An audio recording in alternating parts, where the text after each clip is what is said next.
सन्माननीय भगत साहेब, सन्माननीय उपमहापौर, सन्माननीय आयुक्त साहेब, सन्माननीय सर्व सदस्य, सन्माननीय पत्रकार बंधू आणि प्रेक्षक वर्गात बसलेले सर्व प्रेक्षक वर्ग, माहे जून 2026च्या महासभेत लक्षवेधी मांडण्याची मला संधी आपण उपलब्ध करून दिली त्याबद्दल आपले मी मनापासून आभार मानतो। खरं तर दुःख या गोष्टीचं आहे की लक्षवेधी कुठल्याही विषयाची मांडावी, तर दुःख या गोष्टीचं आहे की हिंदू समाजाचे भावना दुखावल्या गेलेल्या आहेत अशा पद्धतीची लक्षवेधी या ठिकाणी मांडण्याची माझ्यावर वेळ आली। हे खरोखर दुःखद, मनापासून दुःखद व्यक्त करतो की या ठिकाणी नवी मुंबई महानगरपालिकेच्या माध्यमातून जे आपला आरोग्य विभाग आहे त्याच्यामध्ये एक पॅम्पलेट जाहीर करण्यात आलं, लोकांसमोर घेऊन गेले, त्याचं वाटप झालं। असा भारतीय बालरोग अकादमी IAPच्या आहार मार्गदर्शक पोस्टरमध्ये गोमांसचा उल्लेख करून खरं तर हिंदू भावना दुखावलेल्या आहेत, त्याबद्दल मी सर्वप्रथम या ठिकाणी मी निषेध व्यक्त करतो। आज या ठिकाणी आमचे विश्व हिंदू परिषदेचे सर्व सदस्य या नवी मुंबई महानगरपालिकेच्या मुख्यालयामध्ये सभागृहाच्या बाहेर येऊन खाली बसून या ठिकाणी ते निषेध व्यक्त करत असताना अतिशय दुःखद भावनेने या ठिकाणी सांगावं असं वाटतं की आपला आरोग्य विभाग या भारतीय बालरोग अकादमीच्या माध्यमातून जो पोस्टर ज्या ठिकाणी डिक्लेअर केला, जो जाहीर केला, त्याचं वाटप जनसामान्यांमध्ये वाटप केलं। त्याच्यामध्ये जर समजा जन्माला आलेल्या बाळाला आहार देण्याबाबत पॅम्पलेट तयार करत असताना त्याच्यामध्ये वय 9 ते 11 महिन्याच्या बाळाला पूरक आहार म्हणून त्याच्यामध्ये बारीक चिरलेले मांस, चिकन, मटन, गोमांस असा उल्लेख त्या ठिकाणी करण्यात आलेला आहे। खरं तर हे महाराष्ट्र पशु संरक्षण सुधारणा अधिनियम 2015 नुसार महाराष्ट्र राज्यात गाय, वासरू, बैल, वळू यांची कत्तल करणे, गोमांस बाळगणे, विक्री करणे व वाहतूक करणे हा दखलपात्र अजामीनपात्र गुन्हा आहे। शिक्षेची तरतूद 5 वर्ष तुरुंगवास, 10,000 दंड अशी आहे। त्यासोबतच सरकारी महापालिकेच्या जागेत अशा प्रकारे गोमांस सेवनाचा प्रचार करणे म्हणजे राज्याच्या कायद्याचे बहुसंख्य नागरिकांच्या धार्मिक भावनांचा उघड उल्लंघन आहे। आणि म्हणूनच या ठिकाणी 9 ते 11 महिन्याच्या कोवळ्या बालकाच्या आहारात गोमांस सुचवणे हे भारतीय संस्कृती, हिंदू धर्मियांच्या श्रद्धा व गोरक्षणाच्या भावनेला ठेच पोहोचवणारे आहे।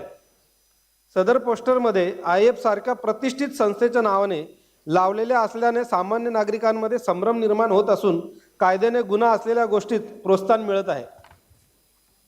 या ठिकाणी ही जी संस्था आहे भारतीय बालरोग अकादमी, याचे सदस्य कोण कोण आहेत, यामध्ये ही प्रिंटिंग करत असताना त्याच्यामध्ये ChatGPT वर केले, ट्रान्सलेट करताना काही त्याच्यामध्ये चुका झाल्यात आणि म्हणून मग हे छापण्यात आले, किंवा ज्यामध्ये आपल्या अधिकाऱ्यांकडून त्यांच्या या वक्तव्यात लिखाणाच्या बाबतीत जर समजा अधिकारी जर बोलत असतील की ही छोटीशी चूक आहे, जर ही छोटी चूक असेल तर आपण सर्वजण गोमातेला माता म्हणून संबोधतो, आपण त्यांचं पूजन करत असतो। अशा वेळेला जर अधिकाऱ्यांच्या, वरिष्ठ अधिकाऱ्यांकडून जर समजा ही गोष्ट छोटी म्हणून विश्व हिंदू परिषदेच्या सदस्यांना ही गोष्ट छोटी आहे म्हणून हा विषय सोडून द्या म्हणून सांगत असतील तर या वरिष्ठ अधिकाऱ्याचा या ठिकाणी मी निषेध करतो। कारण गोमातेचं रक्षण करणं हिंदू धर्मातील प्रत्येकाचं काम आहे आणि त्या पद्धतीने आपण सर्वांनी या ठिकाणी सतर्क असलं पाहिजे। ही चूक छोटी नसून मोठी आहे। अशा पद्धतीचं जर पॅम्पलेट वर जर उल्लेख होत असेल आणि आपण त्या गोष्टीला अशा पद्धतीनं उत्तर जर देत असू तर ते चुकीचं आहे आणि म्हणून काही मागण्या आमच्या या ठिकाणी आहेत।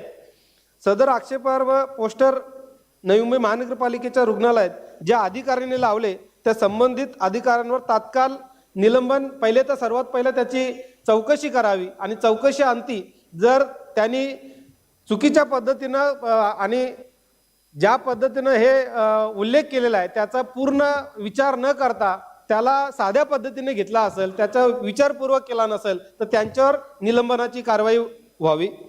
महाराष्ट्र पशु संरक्षण अधिनियम 2015 व भारतीय न्याय संहिता 2023 चे कलम 299 नुसार संबंधित भारतीय बालरोग अकादमी IAPच्या जबाबदार पदाधिकाऱ्यांवर गुन्हा दाखल करावा। कारण वाशी पोलीस स्टेशनला या संदर्भात आमचे काही सहकारी ज्या वेळेस पोलीस स्टेशनमध्ये गेले, त्यांच्यावर गुन्हा दाखल करण्यासाठी सांगितला, तर त्या ठिकाणीही त्यांना प्रॉपर उत्तर भेटलं नाही किंवा त्यांना सन्मान भेटला नाही, या बाबतीत गांभीर्याने घेतलेलं नाही. आणि म्हणून या ठिकाणी सभागृहाच्या माध्यमातून माझी विनंती राहील की अशा पोलीस अधिकाऱ्यांवरही कारवाई व्हावी, नाही तर त्यांनी आता लगेचच संबंधित अधिकाऱ्यावर हे छापलेल्या अशा दोषी ठरतील अशा व्यक्तीवर, त्या अधिकाऱ्यावर कारवाई करण्यात यावी. यापुढे महापालिकेच्या परवानगीशिवाय कायद्याची पडताळणी केल्याशिवाय कोणतेही आहार विषयक पोस्टर सार्वजनिक ठिकाणी लावले जाणार नाही, याची दक्षता आपल्या अधिकाऱ्यांनी घ्यावी आणि तशी कल्पना महासभेला देण्यात यावी.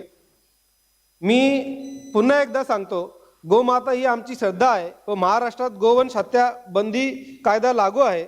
शासकीय यंत्रणेने कायद्याची अंमलबजावणी करणे अपेक्षित असताना कायद्याचं उल्लंघन या ठिकाणी झालेलं आहे. आणि म्हणून या लक्षवेधीच्या माध्यमातून मी ज्या 3 मागण्या केलेल्या आहेत, या 3 मागण्यांच्या बाबतीत महासभेने त्यासोबतच महापौर मॅडम आपण याच्यावर गांभीर्याने लक्ष घालावं. कारण शेवटी विश्व हिंदू परिषदेचे सहकारी किंवा कुठलाही हिंदू धर्मातला प्रत्येक व्यक्ती त्याच्या भावना दुखावणं हे खऱ्या अर्थानं हे शोभनीय नाही. आणि जर समजा तोच सहकारी आपल्या सभागृहाच्या बाहेर त्या ठिकाणी जर तो खाली बसत असेल तर ते शोभनीय नाही. आणि म्हणून माझी विनंती राहील की त्यांच्या मागण्या पूर्ण करण्यासाठी, खरं तर ही आपल्या सर्वांच्या मागण्या आहेत, त्यांची व्यक्तिगत त्यांची कुठलीही मागणी नाहीये. शेवटी हिंदू धर्माचं रक्षण करणं आणि हिंदू धर्म ज्या मातेला माता म्हणून मानत असेल, त्यांचं पूजन करत असेल आणि त्यांच्या बाबतीत जर ते लहान बाळाला खाण्यासाठी किंवा त्याचा आहार म्हणून जर समजा तिथं उल्लेख होत असेल तर नक्कीच या ठिकाणी कोणाची भावना दुखावतील. आणि म्हणून या ठिकाणी मला ज्या गोष्टीची माहिती भेटली त्या पद्धतीनं जर समजा आयुक्त साहेबांनी जर समजा त्याच्यामध्ये काही वक्तव्य केलं असेल तर त्यांनी या ठिकाणी माफी मागावी. कारण हा विषय काही छोटा नाहीये, हा विषय मोठा आहे. हिंदू धर्मामध्ये आपण सगळं ज्या वेळेस पूजापठण करतो त्यावेळेस कोणाचा अपमान त्या ठिकाणी होत असेल तर त्या ठिकाणी आपल्याकडून जर समजा काही वक्तव्य झालं असेल, ही जो गोष्ट छोटी आहे आणि ही छोटी गोष्ट नसून ही प्रत्येक हिंदू धर्माच्या प्रत्येक व्यक्तीसाठी मोठी गोष्ट आहे. आणि म्हणून तसं काही वक्तव्य झालं असेल तर आपण ही या सभागृह पुढे पत्रकारांसमोर आपण त्या ठिकाणी चुकीचं काही बोलला असेल तर त्या ठिकाणी माफी मागावी. आणि त्यासोबतच ही प्रिंटिंग ज्यांनी केली असेल असं जबाबदार अधिकाऱ्यावर पहिले चौकशी करावी. त्याच्या लगेचच त्या ठिकाणी जर चौकशी अंती जर ती त्यांची खरोखर चुकी असेल तर त्यांचं निलंबन लवकरात लवकर करण्यात यावं. आणि वाशी पोलीस स्टेशनमध्ये संबंधित अधिकाऱ्यावर या बाबतीत चौकशी अंती जर निलंबन करण्या अगोदर त्याच्यावर सर्वात पहिले कारवाई करण्यात यावी, अशी या सभागृहाच्या माध्यमातून मी विनंती करतो. धन्यवाद.